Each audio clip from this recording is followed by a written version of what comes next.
Most mornings begin with a heavy mind. Before you even leave your bed, you likely find yourself scrolling through headlines and notifications, anchoring your focus on everything that feels lacking or broken. In this state, prayer often degrades into a checklist of worries. It becomes a desperate plea for a higher power to intervene in immediate, visible problems. We tend to treat gratitude as a reaction, a polite sigh of relief we offer only after a crisis has been averted or a need has been met. But there is an ancient, tactical premise that suggests the opposite. In this framework, gratitude isn't a response to peace, it is the mechanism used to create it. Taking a moment to give thanks serves as an intentional reset. It disrupts the cycle of anxiety before your racing thoughts can dictate the tone of the entire day. The first maneuver in this shift is moving your attention away from the visible stressors on your calendar to the invisible protections that occurred while you slept. This involves acknowledging specific unseen warfare, the accidents that didn't happen, the disasters that were delayed, and the spiritual attacks neutralized without you ever knowing they existed. This comparison illustrates the scale of these interventions. When you account for the massive volume of unseen protections, it dwarfs the tiny sphere of your visible daily problems. Actively recognizing these hidden victories changes the math of your morning. It forces the perceived threats of the day to shrink back to their actual size.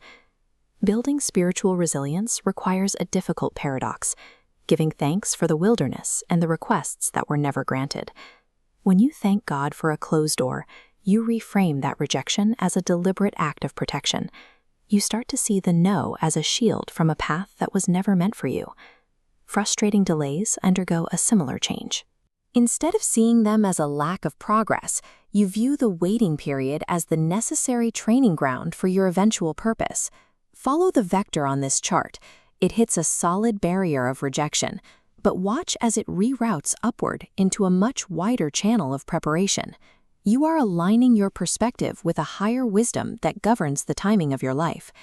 Thanking God for what you didn't receive strips adversity of its ability to cause despair. It turns a perceived failure into a strategic redirection.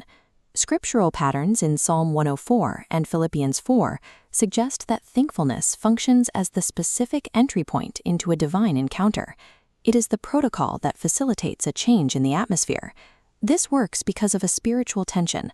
Holy reverence and earthly anxiety struggle to occupy the same mental space at the same time. As you exalt the divine with praise, that focus acts like a radial wave. It expands from your mind, systematically displacing the jagged static of anxiety. When a space is filled with the sincere acknowledgement of goodness, fear loses its structural hold. This practice does more than invite peace. It replaces the internal environment where negativity survives. Using this weapon doesn't make external storms disappear. Instead, it changes the internal stability of the person who has to walk through them. To maintain this stability, gratitude must move beyond a seasonal feeling and become a permanent, rhythmic discipline. This lifestyle persists through total opposites, abundance and lack, joy and sorrow. Like this tree, your internal posture remains unchanged even as the conditions around you shift from sun to storm. When this internal peace becomes consistent, it naturally seeks an outward expression. Digital discipleship is the choice to take this private shift and make it visible to others through intentional public testimony. Declaring these victories openly creates a ripple effect. When others witness a grateful heart in the middle of a struggle, it provides them with a roadmap for their own faith.